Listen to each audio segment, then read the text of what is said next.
I want to bring in now former Minnesota Governor Tim Pawlenty for more on this announcement.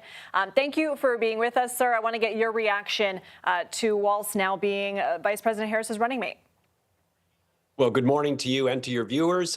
First of all, congratulations to Governor Walz. This is a big honor and an accomplishment by him. And while I don't agree with him politically and on his views and his worldview, I certainly congratulate him. Beyond that, I think it represents a number of things. One is a doubling down of the progressive agenda. Vice President Harris and Governor Walz both present as people who are extremely progressive. I don't know if the country will go for that. We'll see soon enough, but it's clearly by way of resume and style and geography, it's a ticket balancing move, but in terms of philosophy and policy, it's doubling down on a pretty far left agenda.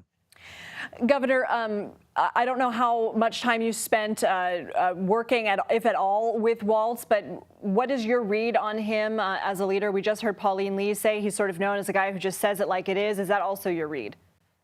Yeah, I know him. I've done a bunch of stuff with him over the years. I like him, and he's capable. He's going to be a good campaigner. My only problem with him is policy views. And I think in terms of what people will learn about him, he is pretty straightforward. He's pretty folksy. He's friendly, but he has more than one gear. He can be that Minnesota nice or friendly, folksy person, and he can also be the attack dog when need be. And I think that's one of the reasons Vice President Harris selected him, is because she's going to need somebody to help fight this fight from their perspective against the Republican ticket. We can discuss a little bit more about your ideological differences, but Governor, I also want to ask you, one thing our CBS News teams have been reporting is that Harris wanted somebody who could lead on day one and step into the presidency if need be. Do you think that Walz fits that bill? Well, nobody's probably ultimately prepared for that unless they've done it before. So relative to the other competitors and people who would normally fill these roles, yes, I think that part of it. So it's that, plus do they have good chemistry together? It seems they do. We've talked about this being an amplification pick, not a balancing pick in terms of philosophy. And then lastly, I think the question is, what does he bring politically to the table? And Minnesota was probably going to go for Harris anyhow, so he doesn't bring a state. But I think he's at least going to bring the appearance of somebody who's unlike the California, San Francisco vibe. It's somebody from the Midwest with a different vibe. And I think that's partly what they were looking for. Governor, you have outlined some demographic differences between the two on the ticket, but you say that they are both progressive leaning. They have the same ideologies. Are you comfortable right now with the line of attacks that you have been hearing from the GOP and specifically the Trump-Vance ticket against their now rivals?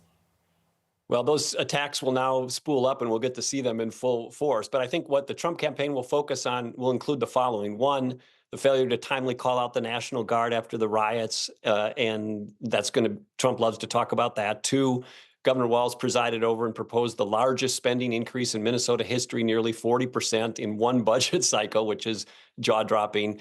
There was very high-profile fraud cases under his watch and during his administration that the legislative auditor, nonpartisan, said don't appear to be taken very seriously in terms of fixing the problem or addressing the problem the way the auditor thought. Crime is going to be an issue, and the list goes on. But obviously, President Trump is going to focus on things that are going to try to get voters to change and persuadable voters in swing states. And I think of that list that I just gave you, that's going to be of interest to a lot of those voters.